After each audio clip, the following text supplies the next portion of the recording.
to report to me and to the Secretary of Justice.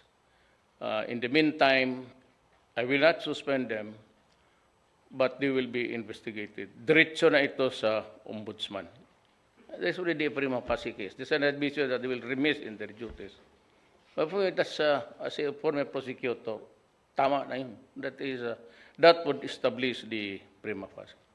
Then I would address myself, yung lahat na kulong at na-release sa batas na ito, 1,700 of you, you surrender and have yourself registered with the Bucor.